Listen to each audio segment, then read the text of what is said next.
Hello everyone, RS. Thakur academy में आपका स्वागत है। फ्रेंड्स, इस चैनल पर हम एचपी पटवारी और जेईई आईटी की तैयारी कर रहे हैं। जैसा कि आपको मालूम है, हमने कंप्यूटर की 17 क्लासेस कर ली हैं। अगर आपने वो अभी तक नहीं देखी है तो प्लेलिस्ट जरूर चेकआउट कर लें। ये हमारी क्लास 18 है जो कंप्यूटर मेमोरी के ऊपर बेस्ड है। तो चलिए स्टार्ट करते हैं आज की क्लास कंप्यूटर मेमोरी। तो सबसे पहले देखते हैं कि कंप्यूटर मेमोरी क्या होती है। मेमोरी क्या है? Memory is a storage area where data and instructions are kept for processing. तो जो मेमोरी होती है वो एक स्टोरेज एरिया होता है जहाँ पर डेटा और इंस्ट्रक्शंस को क्यों रखा जाता है? प्रोसेसिंग के लिए रखा जाता है। चलिए आगे डिटेल में समझते हैं इसको फ्लो चार्ट के थ्रू कि कौन कौन सी कंप्यूटर मेमोरी होती हैं। कंप्यूटर मेमोरी की टाइप्स देखिए। Internal memory and external memory, मतलब आंतरिक मेमोरी और बाहरी मेमोरी।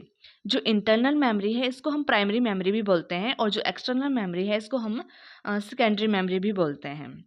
और इंटरनल मेमोरी के अकॉर्डिंग कौन कौन से मेमोरी आती है? RAM, cache, sequential access, virtual, ROM. और एक्सटर्नल मेमोरी में solid state, magnetic and optical, ये मेमोरीज आती हैं और आगे इन्हीं के ही टाइप्स हैं। तो हम इनको डिटेल में देखते हैं। सबसे पहले हम देखेंगे प्राइमरी मेमोरी क्या होती है, जिसको मेन मेमोरी भी बोलते हैं। जो प्राइमरी मेमोरी है यह इंटरनल मेमोरी होती है। ये सीधे कंप्यूटर के मदरबोर्ड पर लगी होती हैं। कहाँ लगी होती है? कंप्यूटर के मदरबोर्ड पर लगी होती है और सीपीयू की अंदरूनी काम का हिस्सा होती हैं। जो सीपीयू के अंदरूनी काम होता है उसी का हिस्सा होती है, इसलिए इसको इंटरनल मेमोरी कहते हैं। तो क्यों कहते हैं इसको इंटरनल मेमोरी? क्योंकि ये सीधे कंप्यूटर के मदरबोर्ड पे लगी होती हैं और जहाँ कंप्यूटर काम करता है, जहाँ कंप्यूटर का अंदरूनी काम करने का हिस्सा होता है, ये वहीं पर ही होती है, इसलिए इसको इंटरनल मेमोरी कहते हैं। अब नेक्स्ट है, इसको मेन मेमोरी भी बोलते हैं। तो मेन मेमोरी क्यों बोलते हैं? क्योंकि कंप्यूटर में किसी भी प्रोग्राम को चलाने के लिए उसका इस मेमोरी में होना इसेंशियल है, क्योंकि सीपीयू इसी से डाटा लेता है। ठीक है, मेन मेमोरी क्यों है? जो कि कंप्यूटर में किसी भी प्रोग्राम को चलाने के लिए इस मेमोरी का होना जरूरी है। जो भी प्रोग्राम है वो इसमें चलेगा, तो इस मेमोरी का होना अनिवार्य है, इसलिए इसको मेन मेमोरी बोलते हैं। जो मेन मेमोरी है वो रैम भी है और रोम भी है। आगे देखो, इसको वोलेटाइल मेमोरी भी बोलते हैं। तो वोलेटाइल मेमोरी क्यों बोलते हैं? इसमें डेटा तब तक, वोलेटाइल का मतलब होता है अस्थाई, मतलब टेम्परेली, परमानेंट नहीं है। ठीक है, थोड़े समय के लिए, टेम्परेरी मेमोरी भी बोलते हैं इसको। वोलेटाइल, टेम्परेली मतलब अस्थाई। इसमें डाटा तब तक ही रहता है जब तक पावर सप्लाई चालू है। अगर बिजली चली गई तो डाटा भी चला जाएगा। तो इसको क्या क्या बोलते हैं? तो इसलिए इसको वोलेटाइल बोलते हैं, वोलेटाइल मेमोरी बोलते हैं। तो प्राइमरी मेमोरी को क्या क्या किस किस नाम से जानते हैं? प्राइमरी मेमोरी को इंटरनल मेमोरी बोलते हैं, मेन मेमोरी बोलते हैं, वोलेटाइल मेमोरी बोलते हैं और टेम्परेरी मेमोरी भी बोलते हैं। तो देखिए रैम, आगे इसके टाइप्स हैं। रैम, रैम की फुल फॉर्म होती है रैंडम एक्सेस मेमोरी। जो प्राइमरी मेमोरी है उसका हम पहला टाइप कर रहे हैं जो है रैम। रैम की फुल फॉर्म है रैंडम एक्सेस मेमोरी। अब ये जो रैम है ये प्राइमरी मेमोरी है, मेन मेमोरी है।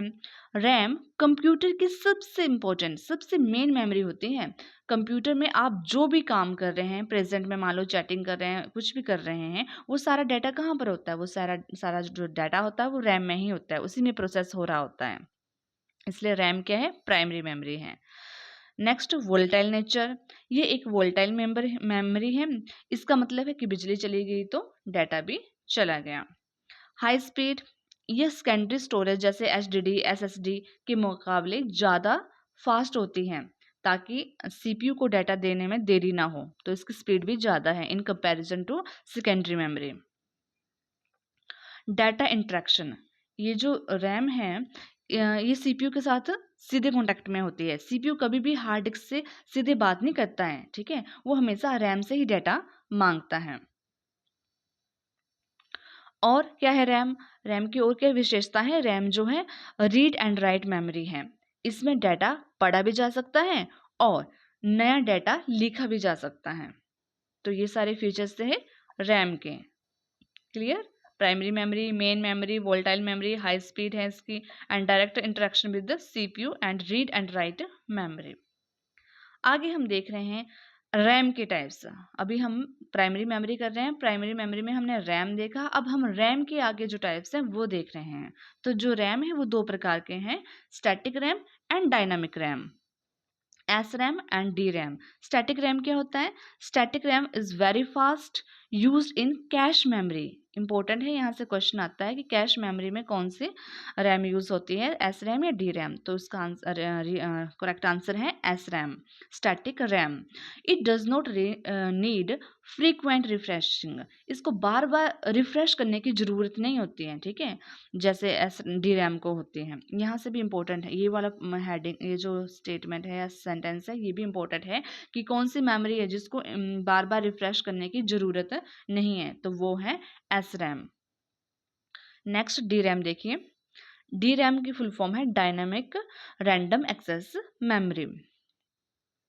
ये थोड़ी स्लोअर है पर वो एस रैम से स्लोअर है, ठीक है। Used as main memory, main RAM, it needs to be refreshed 1000 of times per second. इसको क्या है, बार बार रिफ्रेश करने की ज़रूरत होती है। ये थोड़ी स्लो है एस रैम के मुकाबले। इन दोनों में कौन सा फास्ट है? एस रैम फास्ट है, ठीक है। और इसको रिफ्रेश करने की भी ज़रूरत है, किसको? डी रैम को। ये बात ध्यान रखना आप, ये दो बातें जो है। एक क्वेश्चन बनता है कि एस रैम फास्टर है या डी रैम है, तो एस रैम हो गया, ठीक है। स्पीड से याद रखना, स्पीड मतलब एस रैम की ज़्यादा है, और जिसकी स्पीड ज़्यादा है उसको रिफ्रेश करने की भी ज़रूरत नहीं है, ऐसा भी ध्यान रखना आपने। तो ये दोनों क्वेश्चन क्लियर हो जाएंगे आपके। अब हम देख रहे हैं अगला, प्राइमरी मेमोरी की अगला टाइप है रोम। सेकंड है जो कि रोम की फुल फॉर्म है read only memory. Read only memory, जैसे रैम को हम वोलेटाइल मेमोरी बोलते हैं, वैसे ही हम रोम को नॉन वोलेटाइल मेमोरी बोलते हैं।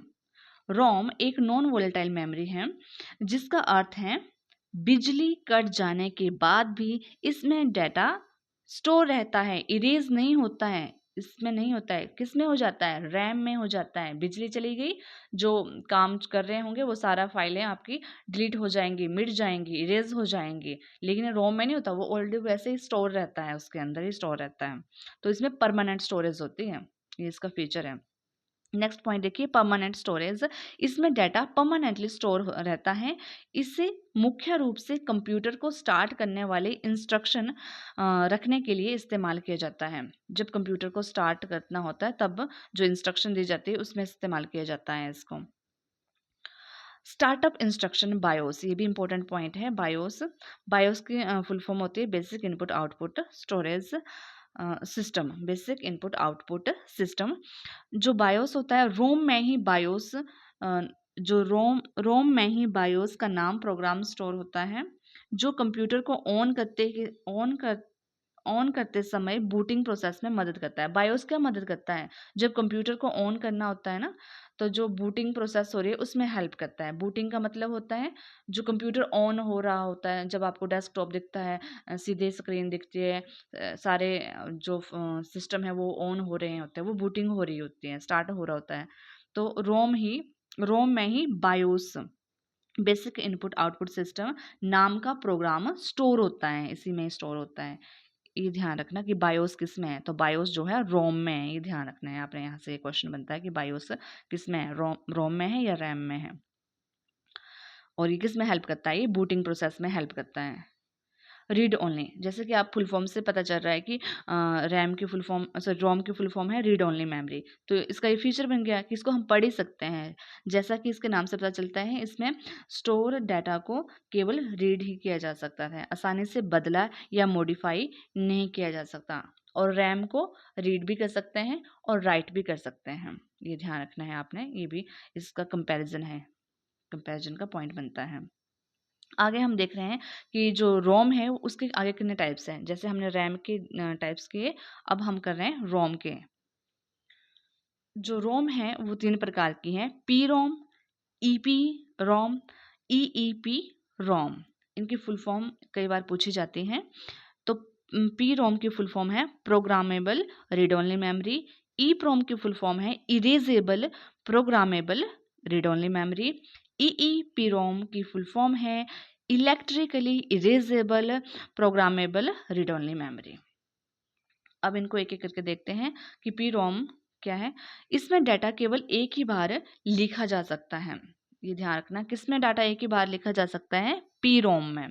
और जो ईपी प्रोम है उसमें क्या होता है, जैसे कि इसके जो फुल फॉर्म है उससे पता लग रहा है कि इरेजेबल है ये।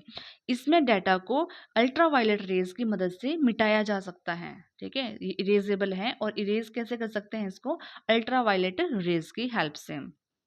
Third, E PROM, electrically erasable programmable ROM. Data को इलेक्ट्रिक सिग्नल से मिटाया जाता है, जैसे कि पेन ड्राइव में भी होता है, जल्दी से उसको क्लिक किया और वो डिलीट हो गया, तो इलेक्ट्रिकल सिग्नल के द्वारा जिससे मिटाया जा सकता है।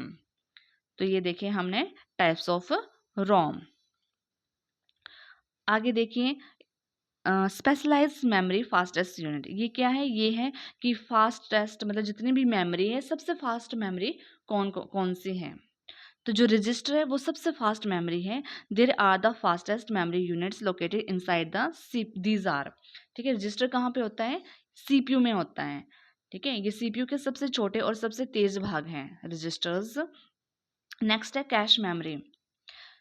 Cache memory it acts as a buffer. Buffer means तालमेल बिटवीन, तालमेल किस किस के बीच में, सीपीयू एंड रोम। जो कैश मेमोरी है वो भी फास्ट है, लेकिन रजिस्टर के बाद आती है ये। ठीक है, अगर दो ऑप्शन दे रखी हो तो आप रजिस्टर को ही चूज करेंगे कैश और रजिस्टर मेमोरी में। ठीक है, और अगर रजिस्टर नहीं है तो cache memory is the fastest memory. और कैश मेमोरी करती क्या है, जो कैश मेमोरी है वो क्या करती है, तालमेल बिठाती है किन के बीच में, सीपीयू और रैम के बीच में। और it stores frequently used data. जो बार बार हम यूज़ करते हैं डाटा को, ये उसमें स्टोर हो जाता है, स्पीड अप प्रोसेस, ताकि हमारी स्पीड जो है बढ़ती रहे। जैसे मान लो हम सर्च करते हैं, तो जो एक बार सर्च किया होता है वो दोबारा जब हम टाइप करते हैं तो दोबारा वही आ जाता है, उससे स्पीड बढ़ जाती है हमारी। ठीक है, वो कैश मेमोरी में स्टोर होता है। ठीक है, ताकि स्पीड बढ़ जाए। BIOS, basic input output system, a small firmware stored in ROM that starts the computer during boot up। ये एक छोटा प्रोग्राम है जो रोम की चिप में स्टोर होता है। ये इंपॉर्टेंट है यहाँ पर कि ये कहाँ पर होता है, ये रोम की चिप पर स्टोर होता है, क्योंकि कंप्यूटर ऑन करते ही यह हार्डवेयर को चेक करता है, ऑपरेटिंग सिस्टम को लोड करने में हेल्प करता है। ये हमने ऊपर भी देखा बायोस के बारे में। इसकी फुल फॉर्म देख लेना आप, input output, basic input output system. और ये कहाँ पर होता है, रोम चिप में स्टोर होता है, और ये बूटिंग में हेल्प करता है, ये भी ध्यान रखना है। नेक्स्ट है सेकेंडरी मेमोरी। ये हमने प्राइमरी मेमोरी कर ली, अब हम कर रहे हैं सेकेंडरी मेमोरी। सेकेंडरी मेमोरी को और क्या बोलते हैं, सेकेंडरी मेमोरी को ऑक्सिलरी स्टोरेज मेमोरी भी बोलते हैं, क्योंकि ये हेल्प के लिए है। ऑक्सिलरी मीन्स हेल्प, हमारी सहायक मेमोरी है, ये हेल्प करने के लिए है। इसे डाटा को भविष्य के लिए स्टोर करने के लिए इस्तेमाल किया जाता है। यह नॉन वॉलेटाइल है। ठीक है, ये क्या है, नॉन वॉलेटाइल है। मैग्नेटिक स्टोरेज, अब आगे इसके टाइप्स बता रखेंगे। सेकेंडरी मेमोरी कौन कौन से होते हैं, जैसे सीडी में हम आप फ्यूचर के लिए स्टोर कर देते हैं ना, जो भी है, तो वो क्या है, सेकेंडरी मेमोरी है। वो आपकी हेल्प के लिए स्टोर हो जाता है, वो उसको स्टोर कर देते हैं फ्यूचर में यूज़ करने के लिए। सेकेंडरी मेमोरी कौन कौन सी होती हैं, मैग्नेटिक स्टोरेज, ऑप्टिकल स्टोरेज और फ्लैश स्टोरेज। और फिफ्थ है ये तो मेमोरी हायरार्की है। ठीक है, तो तीन प्रकार की बताई, मैग्नेटिक स्टोरेज, ऑप्टिकल स्टोरेज और फ्लैश स्टोरेज। अब इनके देखते हैं इसके बारे में।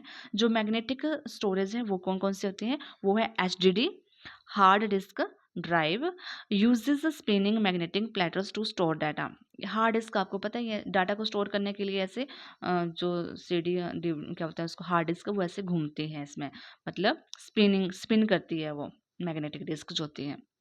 मैग्नेटिक टेप ओल्डेस्ट टेक्नोलॉजी है, डाटा इज एक्सेस्ड सिक्वेंशियली, मतलब इसमें सिक्वेंस में ही डाटा स्टोर होता है, आगे पीछे नहीं, जैसे सिक्वेंस में चलिए वैसे ही इसमें डाटा स्टोर होता है, सीक्वेंस में डाटा स्टोर होता है, ये ध्यान रखना है इसमें सीक्वेंस का।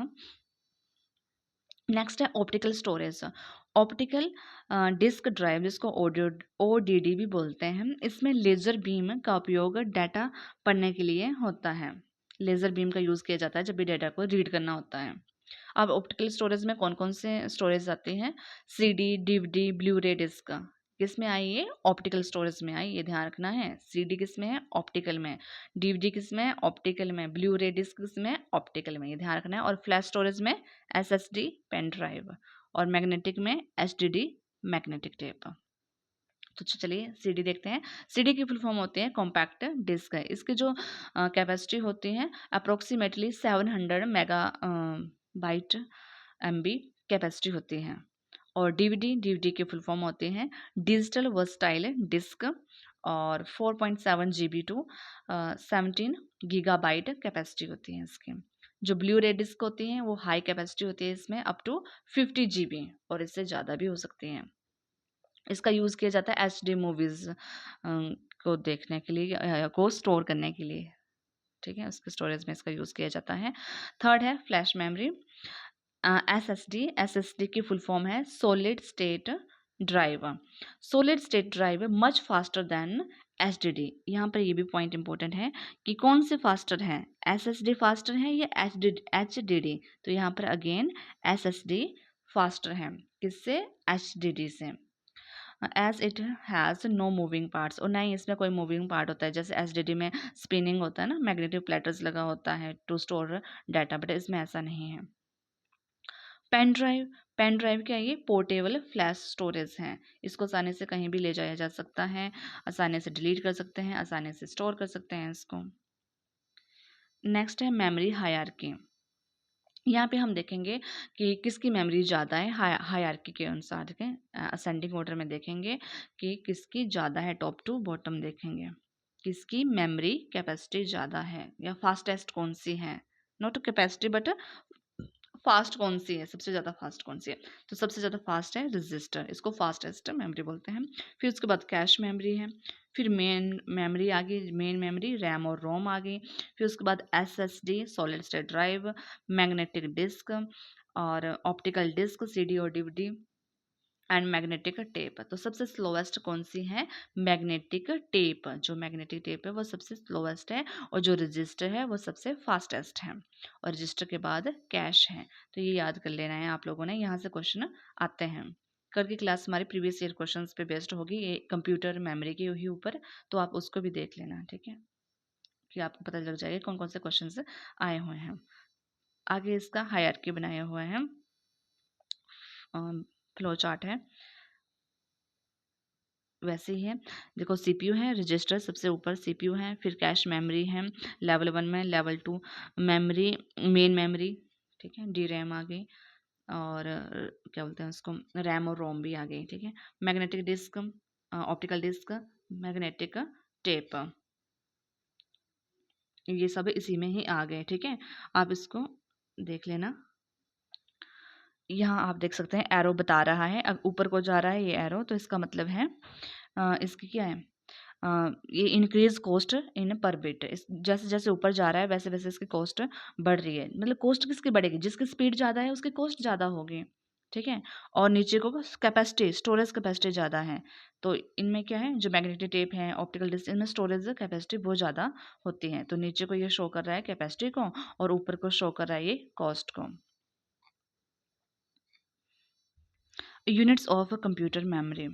अब हम इसके यूनिट्स देखते हैं कि कंप्यूटर मेमोरी के यूनिट्स कौन कौन से होते हैं। These units are use to measure the data storage capacity. अच्छा, यूनिट्स की जरूरत क्यों होती है? इससे हमें पता लग जाता है कि जो मेमोरी है उसकी कितनी कैपेसिटी है, उसको मेज़र करने के लिए हमें यूनिट्स दे रखे हैं यहाँ पर, ठीक है। किस लिए? कंप्यूटर की डाटा स्टोरेज की क्षमता को मापने के लिए हम लोग यूनिट्स का यूज़ करते हैं। द स्मॉलेस्ट यूनिट्स क्या है? अब ये देखो, जो स्मॉलेस्ट यूनिट है वो है बिट। बिट, ठीक है, बाइनरी डिजिट 0 और 1, ये सबसे छोटी इकाई होती है। फिर इसके बाद आता है निबल, निबल 4 बिट्स, इसे हाफ बाइट भी कहते हैं। फिर उसके बाद आ गया आपका बाइट, एक बाइट जिसमें 8 बिट्स होते हैं और 2 निबल होते हैं। जैसे मान लो ए बिट है, 1 2 3 4 5 6 7 8, ये आपका ये एक बिट हो गया, ठीक है।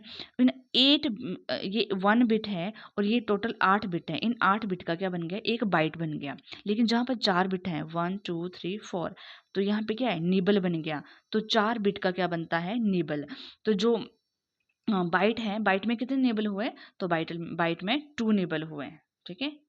और एक निबल में कितने बिट हुए, 8 बिट, 8, एक निबल में 4 बिट हुए, ठीक है। ये इंपॉर्टेंट क्वेश्चन है, यहाँ से क्वेश्चन बनता है, ये देख लेना। सबसे स्मॉलेस्ट यूनिट का भी बनता है कि स्मॉलेस्ट यूनिट बिट है, और एक निबल में कितने बिट्स होते हैं, एक बाइट में कितने बिट्स होते हैं, और एक बाइट में कितने निबल होते हैं, ये भी क्वेश्चन बनता है। नेक्स्ट है हाईएस्ट यूनिट। वर्तमान में सबसे बड़ी जो इकाई है वो है जियोप बाइट, सबसे हाईएस्ट। सबसे छोटी कौन सी हुई, बिट, और सबसे हाईएस्ट कौन हुई, जियोप बाइट। ये भी ध्यान रखना, it's important. Geopbyte highest unit है। अब आपने देखा होगा कि 1024 इसमें लिखा होता है, वो क्यों लिखा होता है, क्योंकि जो कंप्यूटर है 2 की पावर 10 के आधार पर चलता है, ठीक है। कंप्यूटर जो है 2 की पावर 10 के आधार पर चलता है, और 2 की पावर जो 10 होती है वो 1024 होती है, तो इसलिए इसको लिया हुआ है 1024 को। मैं आगे बताती हूँ। यहाँ पे आगे असेंडिंग ऑर्डर में बता रखा है, सबसे छोटी फिर बड़ी फिर बड़ी यूनिट बता रखी है। जैसे बिट है, निबल है, बिट है, निबल है, और बाइट, फिर किलो बाइट, फिर megabyte, GB, TB, PB, EB, इस तरह से है।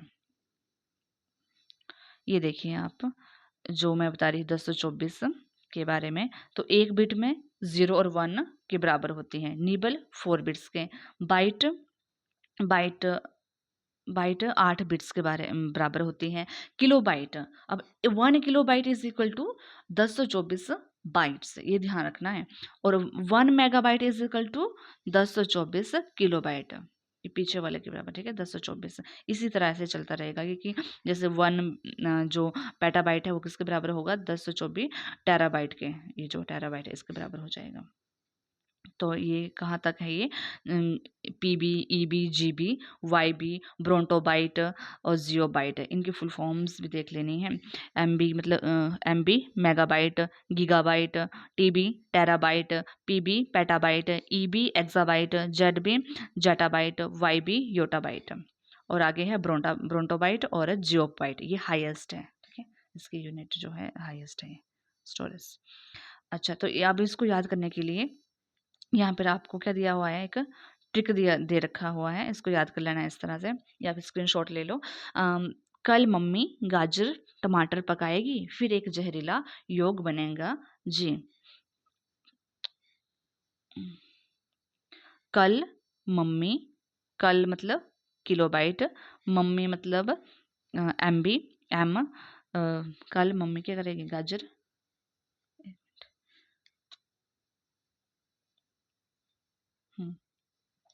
कल मम्मी गाजर टमाटर पकाएगी, एक जहरीला योग बनेगा, एक तो रह गया, जी भी आएगा नीचे, ठीक है। बनेगा, जी कहाँ गया, ये जी, ठीक है।